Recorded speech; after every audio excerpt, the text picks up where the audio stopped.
Hello student, class 8। Good morning all of you. आज हम Hindi reader का चैप्टर नंबर 3 पढ़ेंगे। चैप्टर का नाम है गंगा बाबू कौन। Let's we start. Ganga Babu से मेरा परिचय आज से कोई 10 वर्ष पूर्व ही हुआ था, किंतु मुझे सदा ऐसा लगता था जैसे वर्षों से उन्हें जानती हूँ। मेरा संस्करण पढ़कर उन्होंने जब मुझे पत्र लिखा था तो मैंने उन्हें कभी देखा भी नहीं था, किंतु उस सरल पत्र की सहज स्नेहपूर्ण भाषा ने उनका चित्र खींचकर रख दिया था। साक्षात्कार होने पर वे एकदम वैसे ही लगे।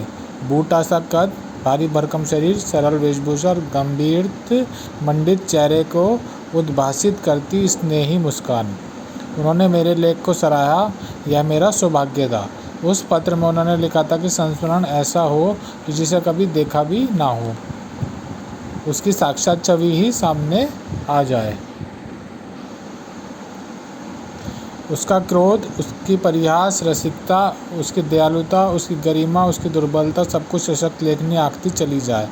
वही उसकी सच्ची तस्वीर है, वही सफल संस्मरण है। तब कभी सोचा भी नहीं था कि एक दिन उसी दुर्लभ व्यक्तित्व पर लेखनी का फोकस साधना पड़ेगा, जिसने कभी संस्मरण का ककरा सिखाया था। स्वयं वे अनेकानेक दुर्लभ संस्मरणों के जीते जागते कोश थे।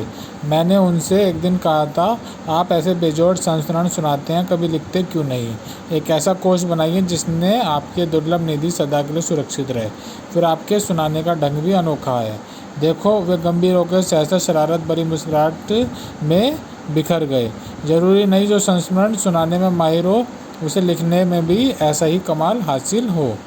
उन्होंने मुझे जब भी किसी गोष्ठी की अध्यक्षता या किसी अनुष्ठान में उपस्थिति का आग्रह किया, मैंने सदैव उनके आदेश को सिर माथे पर लिया। बहुत कम बार जाती हूँ, किंतु उनके पक्ष में कुछ ऐसा आत्मीयतापूर्ण अभिजात्य रहता है कि मैं टाल नहीं पाती। एक बार आज से कोई 8 वर्ष पूर्व उन्होंने मुझे एक लखीसराय के बालिका विद्यापीठ में कन्याओं की विद्या के अनुष्ठान पर आमंत्रित किया। यह विद्यालय राजेंद्र प्रसाद जी की प्रिय शिक्षण संस्था रही है। यहाँ की शिक्षा पूर्ण करने पर जब कन्याएं विदा लेती हैं तो उन्हें उसी स्नेह से विदा किया जाता है जैसे पुत्री को मायके से विदा किया जाता है। गत वर्ष महादेवी पधारी थीं। उनके हाथ का लगा वृक्ष जिस आहते में है, हमारी विदा हो रही कन्याओं की हार्दिक इच्छा है कि उसी के पार्श्व में आपके हाथों लगा वृक्ष लहराए। यात्रा कठिन अवश्य है, आपको कष्ट भी होगा,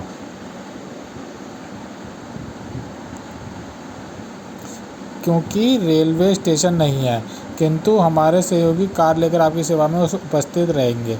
आपको आकर यह तो देखना ही है कि आपके प्रशंसक यहाँ भी कितनी बड़ी संख्या में हैं। साहस कर मैं गई तो रात को 12 बजे क्यूल के जनहीन बीहड़ स्टेशन पर पहुँचते ही सहम गई। लोगों से सुन चुकी थी क्यूल से लखीसराय का मोटर मार्ग निरापद नहीं है। डाके भी आए दिन होते रहते हैं। मुझे लेने गाड़ी आई थी। विद्यापीठ पहुंची तो अतिथिशाला और भी भयानक लगी। उस दिन बिजली भी चली गई थी। निराभरण कमरे में एक स्प्रिंग की पलंग पड़ी थी।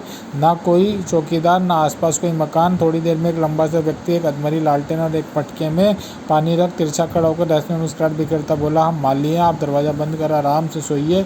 हम यहाँ कोठरी में रहते हैं, खिड़की दरवाज़ा बंद रखिएगा, कभी कभी साला करैत घुस आता है। अपनी दिव्यवाणी की मिठास बोलकर वह लंबी लंबी डगे भरता अंधेरे में खो गया और मुझे लगा हो ना हो वह सीधे परलोक से चला रहा यह माल्य का ही माली है।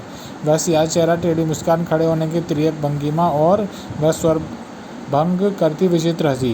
कुछ देर तो मैं बहस से जड़ बन बैठी रही। कहाँ फंसा दिया गंगा बाबू ने। रात को ही किसी आरक्षित के छिद्र से रेंगते आए करैत ने डस लिया तो लगा मटके तक भी नहीं पहुँच पाऊंगी। किसी तरह खिड़की दरवाजे बंद किए। रात भर सो नहीं पाई। आधी रात से सियारों की जो संगी सभा आरंभ हुई, शेष होने का नाम ही नहीं लिया। एक दल की हुआ समाप्त होती तो दूसरा दल जवाबी कीर्तन में डट जाता। उस पर 2-3 उल्लू बारी बारी से मेरा रक्षा बढ़ाते रहे। राम राम कर रात काटी। सुबह होती टेढ़ा माली फिर वही टेढ़ी मुस्कुराहट लिए हाजिर हुआ। हाथ मुँह धो लिया जाए, गंगा बाबू आपको बुलाई न। मैं आपके साथ कई मेड़े पार कर पहुंची तो गंगा बाबू हंसते हंसते बढ़ाए, आइए आइए शिवानी जी, कोई कष्ट तो नहीं हुआ? नींद आई ना? मैं उनसे क्या कहती। उस समय मैं चुप रही। फिर मैंने उनसे दबे स्वर में मेरे कहीं और रहने की व्यवस्था करने का आग्रह किया। आपने कल कह दिया होता आप हमारी विद्या बहन के साथ रहेंगी। वे स्वयं भी उन्हीं के अतिथि थे। फिर उन 4 दिनों में उन्होंने जिस तरह से मेरी देखभाल की उसे मैं कभी भुला नहीं सकती।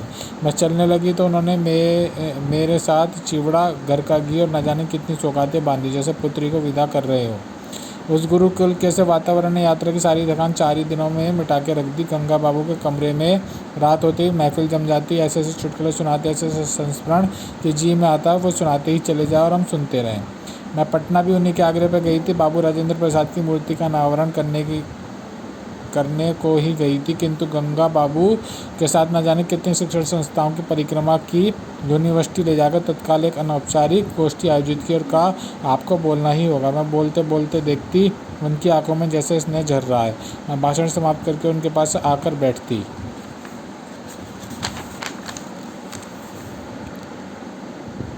तो वो मेरी पीठ थपथपाते। उस मौन स्पर्श से वे कितना कुछ कह जाते। आज भी मुझे उसी मूक मौन स्पर्श की स्मृति विह्वल कर रही है। अभी कुछ ही माह पूर्व लखनऊ आए थे। हिंदी संस्थान में कोई आयोजन था। मैंने देखा जैसे अचानक टूट से गए हैं। चलने में भी सहारा लेना पड़ रहा था। शरीर अब भी पूर्ववत था, किंतु स्वयं के शब्दों में शिवानी, अभी भीतर से सब कुछ खोखला होता चला जा रहा है। अभी भी अस्पताल से भाग कर आया हूँ।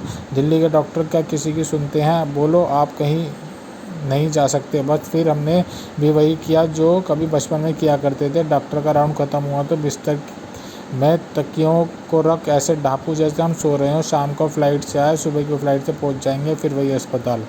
किंतु इस बार वे डॉक्टरों को पक्का झांसा देने में सफल है। उनकी यह उड़ान पृथ्वी पर कभी नहीं उतरेगी। हिंदी का एक सच्चा सफल सेनानी कभी किसी यश अथवा ख्याति का भूखा नहीं रहा। आप हिंदी को समर्पित रहे, जिन्होंने हिंदी के लिए उस सच्चे अर्थ में संघर्ष किया, किंतु कभी भी अपने मुंह से अपने कृतित्व का प्रचार नहीं किया। शायद यही कारण है कि आज भी हिंदी के ही क्षेत्र में कार्य करने वाले अनेक ऐसे व्यक्ति हैं जो यह नहीं जानते कि गंगा बाबू कौन थे। मुझे स्वयं एक बार ऐसी अनभिज्ञता से क्षुब्ध किया था जब भोपाल की ही एक गोष्ठी में मैंने गंगा बाबू की चर्चा की तो वहीं के एक ऐसे साहित्यकर्मी ने जो प्रतिवर्ष लाखों की साहित्यिक रेवड़ियाँ बांटते हैं दबंग स्वर में पूछा गंगा बाबू कौन है? यही आज हमारा दुर्भाग्य। हम हिंदी के उत्तुंग शोध को देख उसे सराहते हैं। जिन मजदूरों ने बांस की जानलेवा खपच्चियों में चढ़ गारे मिट्टी के कावरे ढो उसके झरोखे की दर्शनीय जालियों को संवारा है, उसके दरीचों की सीमेंट चिलमनों में जालियों के नक्शे बुने हैं, उन्हें भला कौन याद करेगा। अब तक हम हिंदी के आलिमगार शामियाने तले खड़े हो सरगर्व हिंदी की जय जयकार करने में विश्वास करते हैं। बहुत हुआ तो एक आध शोक सभा कर ली, एक आध संपादकीय छप गए। जीवन काल में किसी के कृतित्व की सराहना हमारी परंपरा के विरुद्ध है। हमारे यहाँ तो भले ही जीवन काल में बाप बेटी के विलना सहतर है, उसके श्राद्ध तर्पण में भारतीय बेटा कभी कार्पण्य नहीं बरतता। वही हम करते हैं और करते रहेंगे। यही कारण है कि हम कभी कभी ऐसे बेतुका प्रश्न पूछ बैठते हैं कि गंगा बाबू कौन है। तो इस चैप्टर को आपने पढ़ा और इसके आपको PDF दे दी जाएगी। PDF में आप ये बहुविकल्पीय प्रश्न और एक शब्द में उत्तर लिखिए। ये आप अपनी कॉपी में करेंगे। इसके शब्दार्थ और क्वेश्चन आंसर आपको नेक्स्ट PDF में सेंड करेंगे। Thank you, have a nice day.